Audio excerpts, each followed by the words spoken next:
কলকাতার নিহত ঝিনাইদহের সাবেক এমপি আনারের দামি গাড়ি কুষ্টিয়া থেকে উদ্ধার।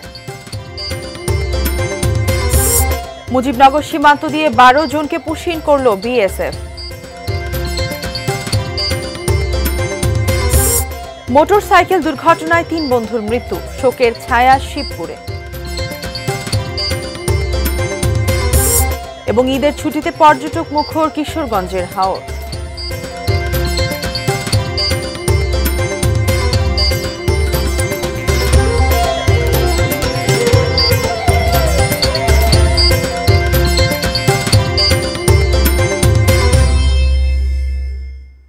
এটি নিউজ দেখছেন।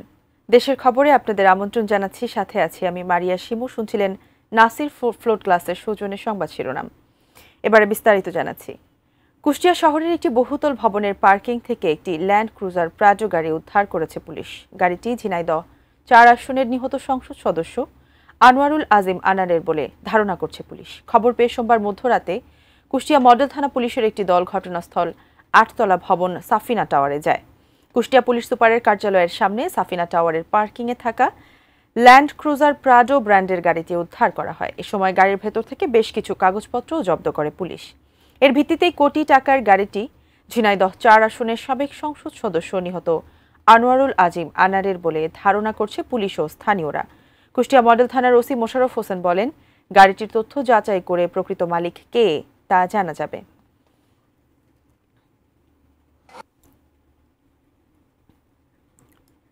মেহেরপুরের মুজিবনগর সীমান্ত দিয়ে 3 শিশুসহ 12 জনকে পুশিন করেছে ভারতীয় সীমান্তরক্ষী বাহিনী বিএসএফ। বর্ডার গার্ড বাংলাদেশের আনন্দবাস ক্যাম্পের সদস্যরা জানান, ভোররাতে পশ্চিমবঙ্গ সীমান্ত হয়ে সোনাপুর মাঝপাড়া সীমান্ত পয়েন্ট দিয়ে এসব বাংলাদেশিকে ঠেলে দেয় বিএসএফ। বিজিবি চুয়াডাঙ্গা 6 ব্যাটালিয়নের কোম্পানি কমান্ডার নাজমুল হাসান জানান, আটককৃতদের মধ্যে নারী ও শিশুও রয়েছে। তারা দীর্ঘদিন ধরে ভারতে অবৈধভাবে অবস্থান করছিলেন এবং বৈধ কাগজপত্র না থাকায় ভারতীয় কর্তৃপক্ষ তাদের আটক করে ফেরত পাঠিয়েছে। অধিকাংশের বাড়ি কুড়িগ্রাম জেলায়। মূলত ভারতের হরিয়ানা রাজ্যে গিয়ে দিনমজুর, হোটেল কর্মী ও কৃষিকাজে নিযুক্ত ছিলেন। 1 সপ্তাহ আগে হরিয়ানার বিভিন্ন এলাকা থেকে ভারতীয় পুলিশ তাদের আটক করে এবং বহরমপুরের একটি জেলে রাখে। সেখান থেকেই পরে বিএসএফ তাদের সীমান্তে নিয়ে এসে বাংলাদেশে পুশব্যাক করে।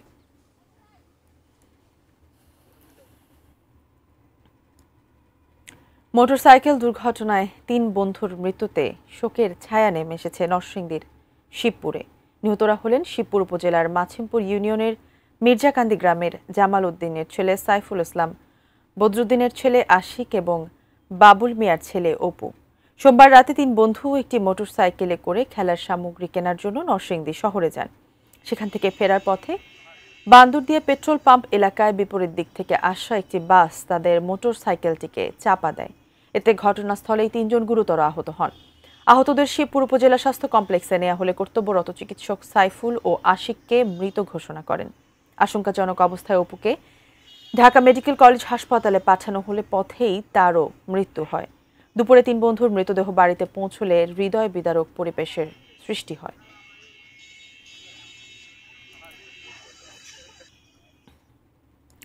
দেশের খবরের সময় হলো একটি বিরতির, সঙ্গেই থাকুন।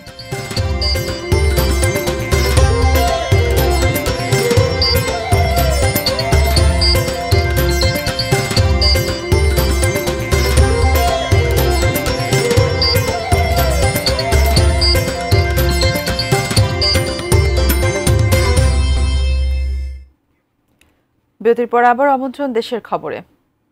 ঈদের ছুটিতে কিশোরগঞ্জের হাওর এলাকাগুলো পর্যটক মুখর। পর্যটকদের প্রধান আকর্ষণ হয়ে দাঁড়িয়েছে ইটনা, মিঠামইন, অষ্টগ্রামের অল ওয়েদার সড়ক ও নিকলির বেড়িবাঁধ। করিমগঞ্জের বালিখলা থেকে আরও জানাচ্ছেন প্রতিনিধি শফিক আদনান।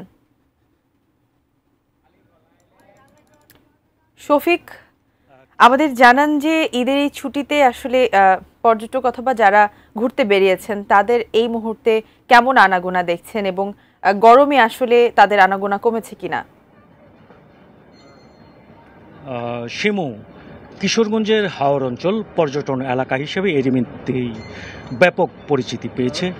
বর্ষা ও শুকনো মৌসুমে হাওরের যে দুই রকম দৃশ্যপট, এই দুই রকম দৃশ্যপটেই কিন্তু হাওরে লোকজন এখানে আসে। তবে যে বিভিন্ন উৎসব এবং পার্বণে লোকজনের বেশি ভিড় থাকে হাওর অঞ্চলে। এখন ছুটি চলছে এবং প্রচণ্ড গরম, এই গরমেও কিন্তু পর্যটকরা ভিড় করছে হাওরে। তারা বিভিন্নভাবে হাওরে যাচ্ছে, কেউ ট্রলারে চড়ে, কেউ স্পিড বোটে করে হাওরের যে জলরাশির সৌন্দর্য সেগুলো উপভোগ করছে। বিশেষ করে এখানে হাওরের যে ইটনা, মিঠামন, অষ্টগ্রামের যে অল ওয়েদার সড়ক রয়েছে এবং নিকলির যে বেড়িবাঁধ রয়েছে, এই দুটি এলাকা কিন্তু হাওরের যে পর্যটকদের এখানে প্রধান আকর্ষণের বিষয়। সেখানে তারা ঘোরাফেরা করছে, ছবি তুলছে, পরিবার পরিজন বন্ধু বান্ধব নিয়ে খুব আনন্দঘন পরিবেশে তারা সময় কাটাচ্ছে।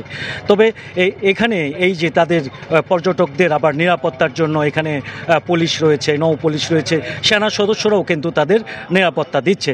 সব মিলিয়ে পর্যটকরাকে কিশোরগঞ্জে এই মুহূর্তে পর্যটকদের আনাগোনা অনেক বেশি। তো এই ছিল কিশোরগঞ্জের হাওর অঞ্চলের যে ঈদের পর্যটনের খবর। শিমু, ধন্যবাদ শফিক আপনাকে। আমরা পরবর্তীতে আবার আপনার সঙ্গে যুক্ত হবার চেষ্টা করব। দর্শক, কিশোরগঞ্জের করিমগঞ্জের বলিখলা থেকে আমাদের ঈদের ছুটি বা ঈদ আনন্দ সম্পর্কে জানাচ্ছিলেন প্রতিনিধি শফিক আদনান। ঈদের ছুটিতে আজও পর্যটক মুখরিত কক্সবাজার সমুদ্র সৈকত। দূর দূরান্ত থেকে আসা পর্যটকরা মেতেছেন ঈদ আনন্দে। সমুদ্র সৈকত থেকে আরও জানাচ্ছেন আমাদের কক্সবাজার প্রতিনিধি অর্পণ বড়ুয়া।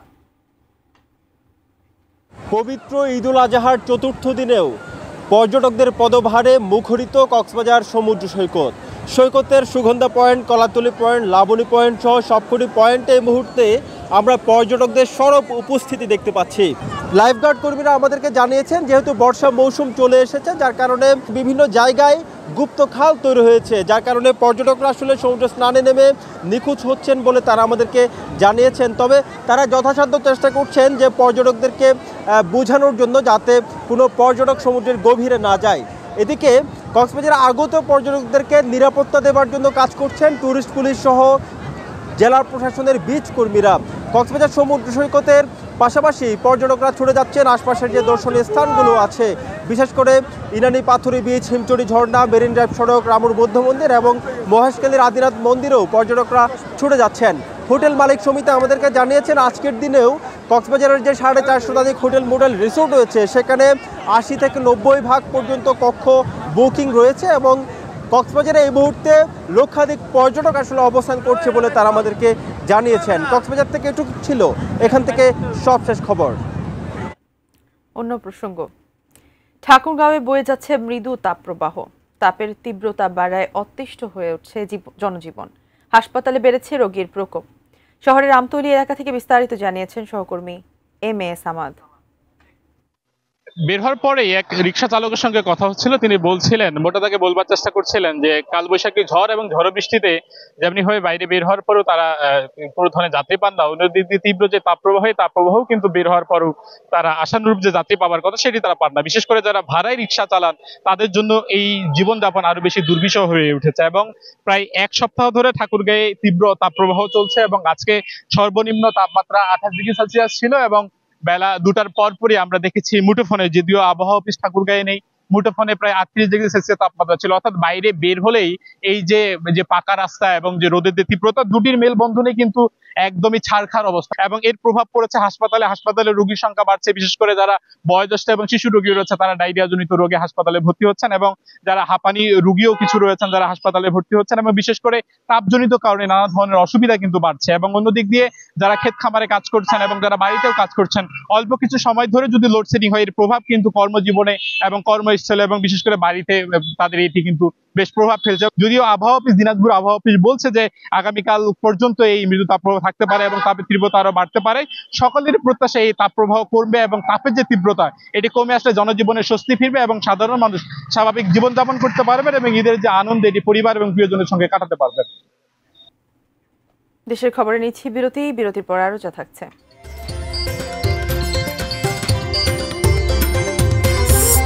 ব্রাহ্মণবাড়িয়ায় জমি থেকে চুরি করে শশা খাওয়ার জেরে সংঘর্ষ।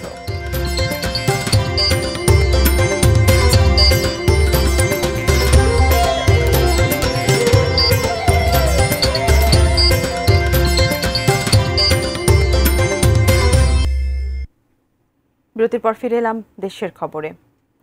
ব্রাহ্মণবাড়িয়ার নাসিরনগরে জমি থেকে চুরি করে শশা খাওয়ার জেরে দুই পক্ষের সংঘর্ষে নারী ও শিশুসহ অর্ধ শতাধিক আহত হয়েছেন।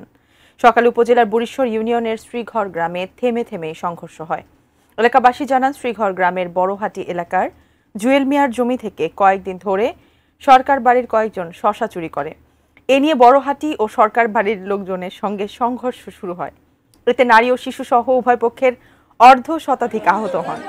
নাসিরনগর থানার ওসি মোহাম্মদ খায়রুল আলম জানান, শশা চুরির ঘটনায় এক পক্ষ সালিশে বসতে চাইলেও অপরপক্ষ সাড়া না দেয়ায় সংঘর্ষ বাধে। এলাকায় অতিরিক্ত পুলিশ মোতায়েন করা হয়েছে।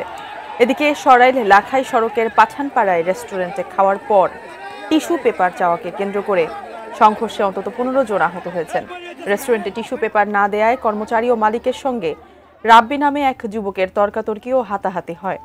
এর জের ধরে রাতে টর্চ লাইট জ্বালিয়ে কুট্টাপাড়া ও পাঠানপাড়া গ্রামের মানুষ দেশীয় অস্ত্রশস্ত্র নিয়ে সংঘর্ষে জড়িয়ে পড়ে। পরে পুলিশ গিয়ে পরিস্থিতি নিয়ন্ত্রণে আনে।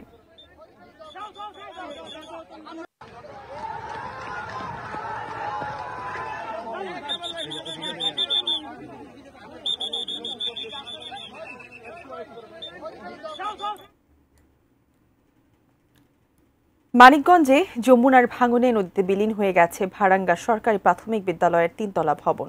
শনিবার ঈদের দিন বিকেলে পানির তীব্র স্রোতে ব্যাপক ভাঙন দেখা দিলে হঠাৎই নদীগর্ভে চলে যায় ভবনটি। স্থানীয়রা জানান, গত কয়েকদিন ধরে যমুনা নদীর পানি বেড়ে তীব্র স্রোত তৈরি হয়েছে। স্রোতের কারণে নদী তীরবর্তী এলাকায় ভাঙন দেখা দেয়। তীব্র ভাঙনের মুখে এক পর্যায়ে দৌলতপুর উপজেলার বাচামারা ইউনিয়নের ভাড়াঙ্গা সরকারি প্রাথমিক বিদ্যালয়টি নদীতে বিলীন হয়ে যায়। মাত্র 3 বছর আগে ভবনটি নির্মাণ করা হয়েছিল। ভাঙনপ্রবণ চরাঞ্চলে এরকম ব্যয়বহুল ভবন নির্মাণ নিয়ে উঠেছে প্রশ্ন। তবে সংশ্লিষ্টদের দাবি, বিদ্যালয় নির্মাণের সময় নদী প্রায় 1 কিলোমিটার দূরে ছিল। সরকারি ছুটি শেষ হওয়ার আগেই একটি 3 সেট ঘর নির্মাণের চেষ্টা করবেন বলে স্কুলের প্রধান শিক্ষক জানিয়েছেন। ভয়াবহ নদীর স্রোতের কারণে আমরা দাঁড়ায় থাকতে থাকতে 10 মিনিটের মধ্যে বিল্ডিংটা ভেঙে যায়। এখন পড়াশোনায় তো একটা দুর্দশা চলে আসলো আর কি। বাংলাদেশ সরকারের কাছে আকুল আবেদন যে অন্তত আমাদের এই এলাকাটাকে যেন রক্ষার জন্য জিও ব্যাগের ব্যবস্থা করে। 2 সপ্তাহ ধরে পদ্মা নদীতে পানি বাড়ছে। ঈদের দিনেই পদ্মা সেতু প্রকল্প এলাকা রক্ষা বাঁধে দেখা দিয়েছে ধস। আতঙ্কে বসত ভিটা সরিয়ে নিচ্ছেন জাজিরার বাসিন্দারা। এদিকে মৌলভীবাজারের 1000 কোটি টাকার প্রকল্পেও কমছে না মনুতীরের আতঙ্ক। শরীয়তপুর থেকে নয়ন দাস এবং মৌলভীবাজার প্রতিনিধি সৈয়দ মহসিন পারভেজের পাঠানো তথ্য ছবিতে ডেস্ক রিপোর্ট। বর্ষা আসতে না আসতেই শরীয়তপুরের জাজিরায় পদ্মা সেতু প্রকল্প এলাকা রক্ষা বাঁধে ভাঙন দেখা দিয়েছে। শনিবার ঈদের দিন হঠাৎ করেই বাঁধটির প্রায় 250 মিটার এলাকা নদীতে ধসে পড়ে। এর ফলে আশেপাশের এলাকা জুড়ে চরম উদ্বেগ ও আতঙ্ক ছড়িয়ে পড়ে। বহু পরিবার ঘরবাড়ি সরিয়ে নিতে শুরু করে। সরকার যদি কোনো ব্যবস্থা তাৎক্ষণিকভাবে না নেয় তাইলে আর আমাকে থাকার কোনো কায়দা নেই। আর বাজারের দোকানপাট অন্তত 200 দোকান বাড়িঘর লইয়া সব বিলীন হয়ে যেতেছে নদীতে। স্থানীয়দের শঙ্কা, অবিলম্বে কার্যকর ব্যবস্থা না নিলে রাস্তাঘাট, বাজার এবং শতাধিক ঘরবাড়ি নদীগর্ভে বিলীন হয়ে যেতে পারে। এদিকে ধসে পড়া বাঁধ এলাকা পরিদর্শন করেছেন পানি উন্নয়ন বোর্ডের কর্মকর্তারা। ছুটির কারণে আমাদের লেবার এবং বালু পেতে একটু সমস্যা হচ্ছে। তারপরে আমরা প্রাথমিক পর্যায়ে কাজটা শুরু করেছি। এই জিও ব্যাগ দিয়েই আমরা এটা প্রতিরোধ করার প্রয়োজনীয় ব্যবস্থা নেব। 4 বছর ধরে মৌলভীবাজারের মনোনদ ঘিরে তীর রক্ষা ও বন্যা প্রতিরোধ ব্যবস্থা দৃঢ় করতে চলছে 1000 কোটি টাকার প্রকল্প। এত অর্থ আর সময় ব্যয়ের পরেও বন্যা ও ভাঙনের ঝুঁকি থেকে স্থানীয়দের মুক্ত রাখতে ব্যর্থ সংশ্লিষ্টরা। মনুতীরের মৌলভীবাজার সদর, রাজনগর ও কুলাউড়া উপজেলার কয়েক হাজার মানুষ বর্ষায় দুর্ভোগের আশঙ্কায় আতঙ্কিত।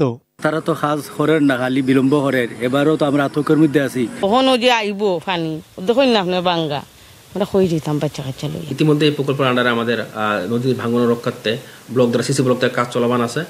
তাছাড়া বন্যা নিয়ন্ত্রণের জন্য আমরা বন্যা নিয়ন্ত্রণ বাঁধ সংস্কারও কাজ চলমান আছে। এই কাজগুলো আমাদের বর্তমানে এই প্রকল্পের বর্তমান অগ্রগতি হলো 53%। চন্দন পাল, ডেস্ক রিপোর্ট, এটিএন নিউজ। শেষ করব দেশের খবর, তবে তার আগে নাসির ফ্লোট গ্লাসের সৌজন্যে শিরোনামগুলো আরও একবার।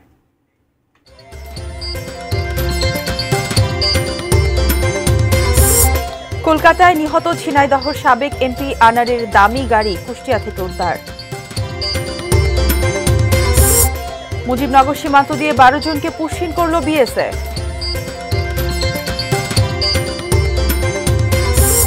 মোটরসাইকেল দুর্ঘটনায় 3 বন্ধুর মৃত্যু, শোকের ছায়া শিবপুরে। ঈদের ছুটিতে পর্যটক মুখর কিশোরগঞ্জের হাওর।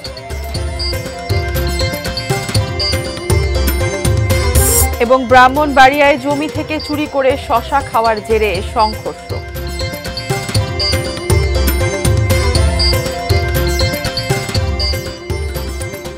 এই ছিল দেশের খবরের সর্বশেষ। কাল আবারও দেখা হবে একই সময়। সে পর্যন্ত সবাই ভালো থাকুন, দেখতে থাকুন এটি নিউজ। ধন্যবাদ সবাইকে।